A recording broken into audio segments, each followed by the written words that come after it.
ಪಾಪ ಶೆಟ್ರಿಗೆ ನಿದ್ದೆ ಇಲ್ಲ. ಬಂದಾಗಲೇ ಹೇಳಿದ್ರು, ನಾನು ಅದೇ ಅಂದ್ಕೊಂಡೆ, ಅವರ ಎನರ್ಜಿ ಅವರು ಒದ್ದಾಡ್ತಾ ಇದ್ದಾರೆ. ಯಾಕಂದರೆ ಅದು ಆರ್ಟಿಸ್ಟಿಗೆ ಮಾತ್ರ ಗೊತ್ತಾಗುತ್ತೆ, ಆ ನಿದ್ದೆ ಕೆಟ್ಟು ಒಂದು ಫಂಕ್ಷನ್ ಅಂತ ಬಂದು ತಿರ್ಗಾ ಶೂಟಿಂಗ್ ಹೋಗೋದು. ಅದು sorry and also thank you very much. Thank you. ಇಲ್ಲಿ ಒಂದು ಕಾಲದಲ್ಲಿ, ಈ ಒಂದು ಕಾಲ ಅಂದರೆ ಒಂದು 20 ವರ್ಷದ ಮುಂಚೆ ನನ್ನ ತಾವಿರೋದು 15 ರೂಪಾಯಿ ಎರಡೇ ಟೊಮೊಟೊ ಕಾಣೋಣ ಅಂತ ನಾನು ಬಂದೆ. ಒಂದು ಮೊಟ್ಟೆಯ ಕತೆ ಅಂತ ಇವರು ಬಂದರು. ಅವತ್ತು ನನ್ನನ್ನು ಯಾವ ಮಟ್ಟಕ್ಕೆ ಆಡ್ಕೊಂಡಿದ್ರು ಅದೇ ಮಟ್ಟಕ್ಕೆ ಆಡ್ಕೊಂಡಿರೋದು ನಾನು ಕೇಳಿಸ್ಕೊಂಡಿದ್ದೀನಿ, ನಿಮ್ಮನ್ನಿಬ್ಬರನ್ನು. ಕೊನೆಗೆ ನಾನೇ ಸರ್ವೈವರು, ನೀವೇ ರೂಲರ್ ಆದ್ರಿ. ಸೊ ಹಂಗಾಗಿ ನಮ್ಮನ್ನು ಆಡ್ಕೊಂಡಂಥ ಎಲ್ಲ ಮಹಾಶಯರಿಗೂ ನನ್ನ ತುಂಬ ಹೃದಯದ ಧನ್ಯವಾದಗಳನ್ನು ತಿಳಿಸ್ತೀನಿ ನಾನು. ಕಪ್ಪು ಮೊಟ್ಟೆ ನೋಡಿ, ಎರಡೂ ಸೇರಿದ್ರೆ ಒಂದು ವರ್ಲ್ಡ್ ಕಪ್ ಆಗುತ್ತೆ. ಸೊ ಹಂಗಾಗಿ ಅದನ್ನು ಪ್ರೂವ್ ಮಾಡಿದ್ದೀವಿ, ಮಾಡ್ತೀವಿ ಕೂಡ, ಬಿಡೋದಿಲ್ಲ. 100% ಮಾಡ್ತೀವಿ. ನಾವೇನು ಅಂದ್ಕೊಂಡಿದ್ದೀವಿ ಅದನ್ನು ಮಾಡೇ ಮಾಡ್ತೀವಿ. ಅದಕ್ಕೋಸ್ಕರನೇ ನಾವೆಲ್ಲ ಇಲ್ಲಿ ಬಂದಿರೋದು. ಅದಕ್ಕೆ ಅಷ್ಟೊಂದು ಸಹಿಸಿರೋದು, ಅದಕ್ಕೆ ಅಷ್ಟೊಂದು ಸಹಿಸ್ತಾ ಇರೋದು, ಅದಕ್ಕೆ ಅಷ್ಟೊಂದು ತುಂಬ ಅಬ್ಸರ್ವ್ ಕೂಡ ಮಾಡ್ತಾ ಇದ್ದೀವಿ. ಇರಲಿ, ಅದು ಮುಂದೆ ಮಾತಾಡೋಣ. ಇನ್ನೂ ಸುಮಾರು ವೇದಿಕೆಗಳಿದೆ ನಾವೆಲ್ಲ ಸೇರಿ ಮಾತಾಡೋದಕ್ಕೆ. ಯಾಕೆಂದರೆ ನೀವಿಲ್ಲಿ ಬಂದಾಗ, ಫಸ್ಟ್ ಇದನ್ನು ನಿಲ್ಲಿಸಿದಾಗ ನನಗೆ ತಲೆಗೆ ಹೋಗಿದ್ದೆ ಅದು. ಹಿಂದೆ ನಾವಿಬ್ಬರು ಅನುಭವಿಸಿದಂಥ ನೋವು, ಅವಮಾನ. ಈಗ ನಮ್ಮ ಶ್ರೀಕಾಂತ್ ಮಾತಾಡಿದ್ರು, ಕಮೆಂಟ್ಸ್ ಬಗ್ಗೆ ಮಾತಾಡಿದ್ರು ಅಂತ ಹೇಳಿದ್ರಲ್ಲ, ಆವಾಗ ಪಕ್ಕದ ಮನೆಯಲ್ಲಿ ಕಮೆಂಟ್ ಮಾಡೋರು, ಆ ರೋಡಲ್ಲಿ ಕಮೆಂಟ್ ಮಾಡೋರು, ಏರಿಯಲ್ಲಿ ಕಮೆಂಟ್ ಮಾಡೋರು ಇವತ್ತು ಈಸಿಯಾಗಿ ಕಮೆಂಟ್ ಮಾಡಿಬಿಡ್ತಾರೆ. ಸೊ ಹಂಗಾಗಿ ಅದ್ರ ಬಗ್ಗೆ ತಲೆ ಕೆಡಿಸ್ಕೋಬಾರ್ದು ಶ್ರೀಕಾಂತ್, ಆರಾಮಾಗಿರು. ನೀನೇ ಕಮೆಂಟ್ ಮಾಡಿ ವಿಜಿಲ್ ಹೊಡಿಸ್ತೀಯ ಅಂದಮೇಲೆ ಯಾಕಪ್ಪ ಹೆದರ್ಕೋಬೇಡ. ಅದು ಇದ್ದಿದ್ದೇ, ಅದು ಅಂಟು ಕಾಯಿಲೆ ಮನುಷ್ಯನಿಗೆ ಯಾವತ್ತಿದ್ರೂ. ಬಿಟ್ಬಿಡ್ಬೇಕು, ಅದನ್ನು ತಲೆಗೆ ಹಾಕ್ಕೋಬಾರ್ದು. ಶೆಟ್ರೆ, ನಿಮ್ಗೆ ತುಂಬ ಸಮಯ ವೇಸ್ಟ್ ಮಾಡಲ್ಲ ಪಾಪ ನಾನು. ಯಾಕಂದ್ರೆ ನಾನು ಎಲ್ಲರನ್ನೂ ಮಾತಾಡಬೇಕು. ಮೊದಲನೇದಾಗಿ ಸತ್ಯಪ್ರಕಾಶ್ ಸರ್ನ ತಂದುಕೊಟ್ಟಂಥ ಜಡೇಶ್, ನಿನಗೆ ದೊಡ್ಡ ಧನ್ಯವಾದ. ಕಥೆನ ಸೆಲೆಕ್ಟ್ ಮಾಡಿದಂಥ Suraj, thank you very much. ಯಾಕೆಂದರೆ ನಾನು ಫಸ್ಟು ಜಡೇಶ್ ಹೇಳಿದ್ದು ಕಥೆನ ಅವ್ರ ಮಗ ಕೇಳ್ತಾರೆ ಅಂತ. ಹೌದಾ, ಅವ್ರ ಮಗ ಕೇಳ್ತಾರ? ಸರಿ, ಹೇಳು, ದಯವಿಟ್ಟು ಹೇಳು. ಯಾಕೆಂದರೆ ಈ ಕತೆ ಹೆಂಗೆ ಆಯಿತು ಅನ್ನೋದನ್ನು ಒಂದು ತುಂಬ ವೆರಿ ಇಂಟ್ರೆಸ್ಟಿಂಗ್ ವಿಷಯ, ಇಂಟ್ರೆಸ್ಟಿಂಗ್ ಜರ್ನಿ. ಅಬೌಟ್ 2 years ನಾನು ಜಡೇಶ್ ಒಟ್ಟಿಗೆ. ಜಡೇಶ್ ಏನು ನೋವು ತಿಂದರು, ಎಷ್ಟು ಅನುಭವಿಸಿದ್ರು, ಹೆಂಗೆ ಒಂದು ಪುಟ್ಟು ಮಗು ಥರ ಹತ್ಬಿಟ್ರು, ಅದೆಲ್ಲ ನೆನೆಸ್ಕೊಂಡಾಗ ನನ್ನ ಅವತ್ತಿನ ದಿವಸ ನಾನು ಎಂಥ ದಡ್ರ ಹತ್ರ ಸೇರ್ಕೊಂಬಿಟ್ರಪ್ಪ ಅಂತ ಅನ್ಸ್ಕೊಂಡ್ವಿ. ನಾನು ಅಂದ್ಕೊಂಡೆ ಮನಸ್ಸಲ್ಲಿ. ಆದರೆ ಇಲ್ಲ, ಒಬ್ಬ ಬುದ್ಧಿವಂತನ ಕೈಯಲ್ಲಿ ಹೋಗಿ ಹೇಳಿದ ಜನಕ್ಕೆ ಅವ್ರಿಗಿನ್ನ ನೀನು ದೊಡ್ಡವರಾದೆ ಕಣಪ್ಪ, ವಯಸ್ಸಲ್ಲಿ ಚಿಕ್ಕವನಾದರೂ ತುಂಬ ದೊಡ್ಡವನಾದೆ ನೀನು. ಸತ್ಯಪ್ರಕಾಶ್ ಅವ್ರ ಬಗ್ಗೆ ನೀವೇನು ರೆಗ್ಯುಲರ್ ಗಾಂಧಿನಗರದವ್ರ ಥರ ಇಲ್ಲ. ಅವ್ರು ಒಂದೇ, ನಾನು 23ಕ್ಕೆ ಬರ್ತೀನಿ, ಅವ್ರು ಯಾರೋ ಬರಲಿ, ನಾನು ಬಂದೇ ಬರ್ತೀನಿ, ಏನಿವಾಗ? ಈ ಹಠಾನೇ ನಮ್ಮನ್ನು ಕರ್ಕೊಂಬಂದಿರೋದು. ಹಂಗಾಗಿ ನಿಮ್ಮನ್ನು ನಾನು ಯಾವಾಗಲೂ ಜ್ಞಾಪಿಸ್ಕೋಬೇಕು. ಮರೆಯಾಗಿಲ್ಲ ನಿಮ್ಮನ್ನು ನಾನು ಯಾವತ್ತೂ. ಅದು ಬಿಟ್ಟು ಇನ್ನೆಲ್ಲ ಕಲಾವಿದ್ರಿದ್ರೆ ಇಲ್ಲಿ ನಾನು ಶೆಟ್ರು ಸೇರಿ ಮಾಡಿದ್ದೀವಿ ಅಂತ ಹೇಳ್ತಾ ಇದ್ದೀರಾ. ಅದಕ್ಕಿಂತ ಹೆಚ್ಚಾಗಿ ನಾವಿಬ್ಬರು ಮಾಡಿರೋ ಜೊತೆ ನೀವೆಲ್ಲ ಮಾಡಿರೋದಕ್ಕೆ ಇವತ್ತು ಎಷ್ಟು ದೊಡ್ಡ ಕಳೆ ತುಂಬಿಕೊಂಡಿದೆ. ಇದು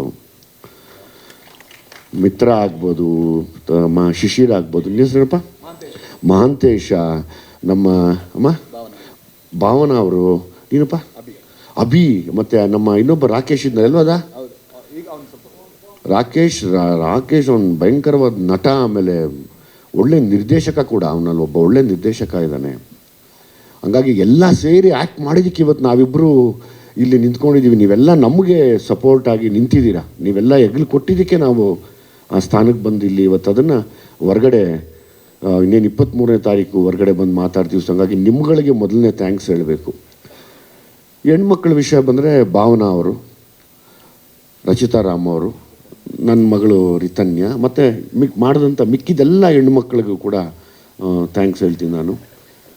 ಮತ್ತು ಮಾತು ಕಡಿಮೆ ಇದ್ರೂ ತುಂಬ ಅರ್ಥಗರ್ಭಿತವಾಗಿರಬೇಕು ಅನ್ನೋದಕ್ಕೆ ನಮ್ಮ ಮಾಸ್ತಿ ಶ್ರೀಕಾಂತು, ಮತ್ತು ನಮ್ಮ ಮಂಡ್ಯದ ನೀನಮ್ಮ ಮಂಜು, ಎಲ್ರಿಗೂ ಧನ್ಯವಾದಗಳು. ಮತ್ತು ಇಡೀ ಟೀಮ್, ನೀವು ಯಾರು ವರ್ಕ್ ಮಾಡಿದ್ರು ನಿಮ್ಮ ಜೊತೆಯಲ್ಲಿ, ಆ್ಯಸ್ ಇಟ್ ಈಸ್, ಈಗ ನಾನು ಶೆಟ್ರು ಇಬ್ಬರೂ ಡೈರೆಕ್ಷನ್ ಟೀಮ್ ಮೇಲೆ ರೇಗ್ತಾನೆ ಇರ್ತೀವಿ. ಲಾಸ್ಟ್ ಡೇನೂ ಅವನ ಮೇಲೆ ರೇಗ್ಬಿಟ್ಟೆ ನಾನು. ಅವಿನಾಶ್ ಮೇಲೆ ಎಲ್ಲ ಕರಿ ಅವನು ಅವಿನಾಶ್ನಲ್ಲಿ ಅಂತ. ಒಂದೇ ಕಣಪ್ಪ, ಒಂದು ಸ್ವಲ್ಪ ನಾವು ಏನೋ ನಾವು ಯಾರೋ ನಮ್ಮನ್ನು ಅಂದಂದು ಪರ್ಫೆಕ್ಟ್ ಮಾಡಿಬಿಟ್ಟಿದ್ದಾರೆ. ಸ್ವಲ್ಪ ಅದ್ರ ಕಡೆ ಗಮನ ನೋಡ್ತಾ ಇರ್ತೀವಿ, ಇನ್ನೊಂದಷ್ಟು ಪರ್ಫೆಕ್ಟ್ ಆಗೋಣ ಅಂತ. ಸೊ ತುಂಬ ಪರ್ಫೆಕ್ಟ್ ಆಗಿದ್ದಾಗ ಏನು ಸಣ್ಣದೇನೋ ತಪ್ಕೊಂಡ್ರೆ ಬೈದಿರ್ತೀವಿ, ಕ್ಷಮಿಸ್ಬಿಡಿ ದಯವಿಟ್ಟು, ಯಾರೂ ತಪ್ಪು ತಿಳ್ಕೊಬೇಡಿ, ನೀವೆಲ್ಲ ದೊಡ್ಡ ನಿರ್ದೇಶಕರಾಗಬೇಕು. ನನಗೆ ಇದರ ಜೊತೆಯಲ್ಲಿ ನನಗೆ ಒಂದೇ ಆಸೆ ಇತ್ತು, ಈ ಥರದ್ದು ಒಂದು ಸಬ್ಜೆಕ್ಟ್ ನಾನು ಮಾಡಬೇಕು ಅಂದಾಗ. ಇನ್ಫ್ಯಾಕ್ಟ್ ತಮ್ಮ ಸಿನಿಮಾಗಳು ಬಂದಾಗಲೂ ನಾನು ಆ ಒಂದು ಮೊಟ್ಟೆ ಕಥೆ ಎಲ್ಲ ನೋಡಿ, ವಾವ್ ಎಂಥ ಕಲಾವಿದನಯ್ಯ, ಎಷ್ಟು ಡೇರ್ನೆಸ್ ಇವ್ರಿಗೆ, ಅಷ್ಟು ಚೆನ್ನಾಗಿ ಅವ್ರು ಪೋರ್ಟ್ರೇ ಮಾಡ್ಕೊಂಡು ಹೊರಗಡೆ ಬಂದ್ರಲ್ಲ ಅಂತ ಆಸೆ ಇತ್ತು. ಬಹುಶಃ ನಾನೇನೋ ಅಂದ್ಕೊಂಡಿದ್ನು ಅಂದರೆ, ಯಾರ್ಯಾರು ಕಷ್ಟಪಟ್ಟು ಮೇಲೆ ಬರ್ತಾರೋ ಅವ್ರನ್ನೆಲ್ಲ ನೋಡಿ ನಾನು ಅಲ್ಲಿಗೆ ನಾನು ಹಿಂಗೆ ಅನುಭವಿಸ್ದೆ ಅಲ್ವಾ ಅಂದ್ಕೊಂಡಾಗ ಯಾರ್ಯಾರು ಇಷ್ಟಪಡ್ತೀನಿ ಅವ್ರ ಜೊತೆಲ್ಲ ಆ್ಯಕ್ಟ್ ಮಾಡ್ತಾಯಿದ್ದೀನಿ. ಸೊ ಹಂಗಾಗಿ ಆ ವಿಷಯದಲ್ಲಿ ನಿಮ್ಮ ಬಗ್ಗೆ ನಾನು ಮಾತಾಡೋಗಿಲ್ಲ. ಲೈಕ್ ಶೆಟ್ರ್ ಬಗ್ಗೆ ನಾನು ಹೇಳ್ಬೇಕಂದ್ರೆ, ಈಸ್ ಅ ಮ್ಯಾಗ್ನೆಟ್.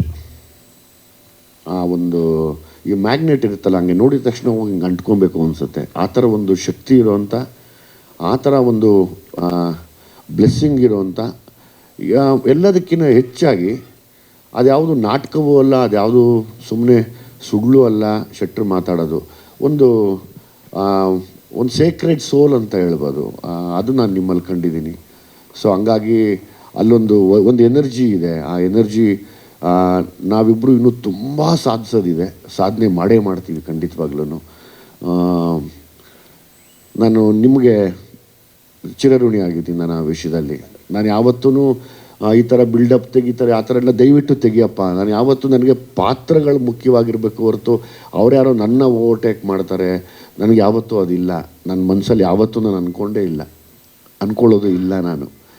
ನನಗೆ ನೀವು ಬಂದು ನಿಂತಾಗಲೇ ವಾವ್ ಅನ್ನಿಸ್ತು. ಆಮೇಲೆ ನಿಮ್ದು ಇನ್ನೊಂದು 2-3 ಶಾರ್ಟ್ ನೋಡಿದೆ ನಾನು, ಜಡೇಶ್ ತೋರಿಸಿದಾಗ ಅದು ನೋಡ್ಬಿಟ್ಟು ಹೇಳಿದೆ, ಈ ಥರ ನಮಗೊಂದು ಕತೆ ಮಾಡೋಣ ಈ ಥರ ಅಂತ. ಸೊ ಇನ್ನೇನು 23ನೇ ತಾರೀಕು, ತುಂಬ ದಿವಸಗಳಿಲ್ಲ. ಈಗಾಗಲೇ ಇಡೀ ಟೀಮ್ ಪ್ರಮೋಷನಲ್ಲಿ ಕೂತಿದ್ದೀವಿ ಈಗ. ಸೊ ಹಂಗಾಗಿ ಶೆಟ್ರೆ ತಾವು ಕೂಡ ಅಪ್ ಟು 23ವರೆಗೂ ಒಂದೊಂದೇನೋ ಸಿನಿಮಾ ಬಗ್ಗೆ ಮರೀದಿರ ನನಗೋಸ್ಕರ ಒಂದೇನೋ ವಿಷಯ ಆಗ್ತಾ ದಯಮಾಡಿ ತಮ್ಮ ಇನ್ಸ್ಟಾಗ್ರಾಮಲ್ಲಿ ಫೇಸ್ಬುಕ್ಕಲ್ಲಿ ಇಲ್ಲ ಇವತ್ತಿಂದ ಹಾಕೋಕ್ಕೆ ಶುರು ಮಾಡೋಣ. ಇವತ್ತು ಹೌದು, ನಾನು ಸ್ವಲ್ಪ ಈ ಸಿನಿಮಾ ಹತ್ರ ಬಂದಾಗ ತುಂಬ ತಲೆ ಕೆಡಿಸ್ಕೊ, ಇವತ್ತಿಂದ ನಂಗೆ ಪ್ರಾಮಿಸ್ ಮಾಡಿ. ಅಲ್ಲ, ಇಷ್ಟು ಕ್ಯಾಮ್ರಾ ಮುಂದೆ ಆಗೋಯ್ತು, ಫೋನಲ್ಲಿ ಆಗಿರೋ ಸಂಭಾಷಣೆ ಎಲ್ಲ ಕ್ಯಾಮ್ರಾ ಮುಂದೆ ಆಗೋಯ್ತು. ಇವಾಗ ಏನು ಆಪ್ಷನ್ ಇಲ್ಲ ಸರ್ಗೆ. ಹೌದು. ಸೊ ಹಂಗಾಗಿ ಇವತ್ತಿಂದ ಪ್ರಮೋಷನ್ ಇಬ್ಬರೂ ಅಪ್ ಟು 23ವರೆಗೂ ಬಿಡೋದು ಬೇಡ. ಆದರೆ ಫಸ್ಟ್ ಡೇ ಎಲ್ಲರೂ ಬನ್ನಿ, ಎಲ್ಲರೂ ಒಟ್ಟಿಗೆ ಸಿನಿಮಾ ನೋಡೋಣ. ದಯಮಾಡಿ ತಾವು ಸಮಯ ಮಾಡ್ಕೊಳ್ಳಿ, ಬನ್ನಿ, ಒಟ್ಟಿಗೆ ಸಖತ್ತಾಗಿರುತ್ತೆ, ಎಲ್ಲ ಅಲ್ಲಿ ಎಂಜಾಯ್ ಮಾಡೋಣ. ನಿಜವಾಗ್ಲೂ ಒಂದು ದೊಡ್ಡ ಇಂಡಸ್ಟ್ರಿಗೆ ಒಂದು ದೊಡ್ಡ ಕೊಡುಗೆ ಕೊಟ್ಟಿರೋಂಥ ಜಡೇಶ್, ನಾನು ಕೂಡ ನಿಮ್ಗೆ ತುಂಬ ಆಭಾರಿಯಾಗಿ ಥ್ಯಾಂಕ್ಸ್ ಹೇಳ್ತಾ, ನಿನಗೂ ಕೂಡ ಚಿರಋಣಿ ಆಗಿರ್ತೀನಿ.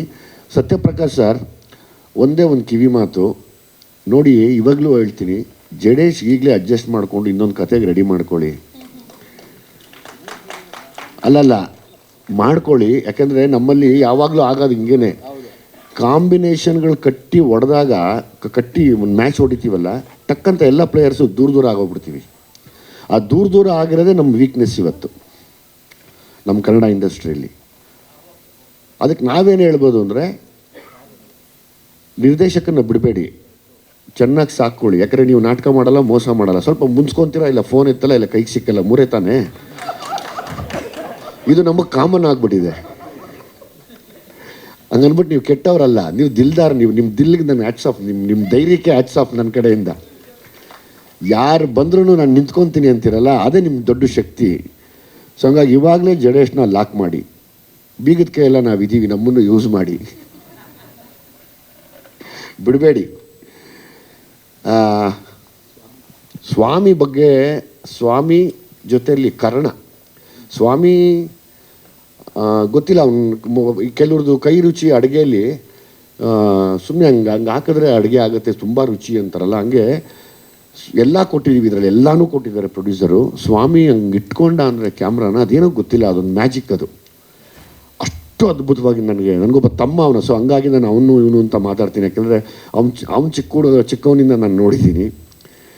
ಜೊತೆಯಲ್ಲಿ ಈ ಕಾರಣ ಅವರಿಬ್ಬರು ಪಾರ್ಟ್ನರ್ಶಿಪ್ ಹೆಂಗಿದೆ ಅಂದರೆ ಅದ್ರ ರಿಸಲ್ಟೇ ನಮ್ಮ ಈ ಟೀಸರ್ ಆಗ್ಬೋದು, ಸಿನಿಮಾ ಆಗ್ಬೋದು, ಅದ್ಭುತವಾದ DOP ನಮ್ಮ ಸ್ವಾಮಿ. ಒನ್ಸ್ ಅಗೇನ್ ಕಾರಣ, ನೀನು ಕೂಡ ಬಂದಿಲ್ಲ, ಸೊ ಹಂಗಾಗಿ ನಿಂಗೂ ಕೂಡ ಥ್ಯಾಂಕ್ಸ್ ಹೇಳ್ತೀನಿ. ಜೊತೆಯಲ್ಲಿ ಜಡೇಶ್ನ ತುಂಬ ಒಳ್ಳೆ ಗೆಳೆಯನಾದ ಸುಧಾಕರ್ ಆಚೆ ಬರಲ್ಲ, ಬಾಯ್ಲಿ ಸುಧಾಕರ್, ಬಾಯ್ಲಿ ಸುಧಾಕರ್ ಆಚೆ ಬರಲ್ಲ, ಮಾತಾಡಲ್ಲ, ಏನೂ ಮಾಡಲ್ಲ, ಬರೀ ಜಡೇಶಿಗೆ ಸಪೋರ್ಟ್ ಒಂದು ಮಾಡ್ಕೊಂಡಿರ್ತೀಯ ನೀನು. ಇಷ್ಟು ಕೆಲಸಗಳ ಹಿಂದೆ ಒಂದು ಬೆನ್ನೆಲುಬಾಗಿ ನಿಂತಿರುವಂಥ ಒಂದು ಅದ್ಭುತವಾದ ಮನುಷ್ಯ. ತುಂಬ ಖುಷಿ ಆಗುತ್ತೆ ಶೆಟ್ರೆ ನನಗೆ. ಏನನ ಆಗಲಿ ಆತನ ಪಾಡ್ಗೆ ಆತ ಜೊತೆಯಲ್ಲೇ ನಿಂತ್ಕೊಂಡು ಎಲ್ಲ ವಹಿಸ್ಕೊಂಡು ಮಾಡೋದು ಇತ್ತು. ನಿಜವಾಗ್ಲೂ ನಿಮ್ಮಂಥವ್ರು ನಮಗೂ ಕೂಡ ಬೇಕು. ಸಿಗೋದು ಕಷ್ಟ ನಮಗೆ, ಏನು ಮಾಡೋದು, ಈ ಅಷ್ಟು ಭಯಂಕರವಾದ ಕಾಲ ಇವಾಗ. ನನಗೊಂದು 2-3 ಕೊಡಿ ದಯವಿಟ್ಟು.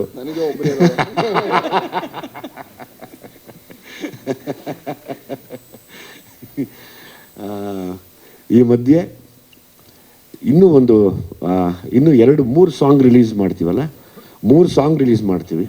13ನೇ ತಾರೀಕು ಯಾವ ಸಾಂಗಪ್ಪ? 13ನೇ ತಾರೀಕು ನಿಂಗವ್ವ ಅಂತ ಒಂದು ತುಂಬ ಒಳ್ಳೆ ಸಾಂಗ್ ರಿಲೀಸ್ ಮಾಡ್ತಾಯಿದ್ವಿ. ಅವತ್ತು ಕೂಡ ಹಿಂಗೆ ಎಲ್ಲೂ ಹೀಗೆ ಸೇರಿ ಅದನ್ನು ಎಂಜಾಯ್ ಮಾಡೋಣ. ಅದಾದಮೇಲೆ ರಿತನ್ಯ ಅದೊಂದು ಸಾಂಗ್ ಮಾಡ್ತೀವಿ. ಅದಾದಮೇಲೆ ಟ್ರೈಲರ್ ಲಾಂಚ್ ಮಾಡ್ತೀವಿ. ಈ ಥರದ ಎಲ್ಲ ಮತ್ತೆ ಸೇರಿ ಫುಲ್ಲು ಎಂಗೇಜಿಂಗ್ ಆಗಿರ್ತೀವಿ.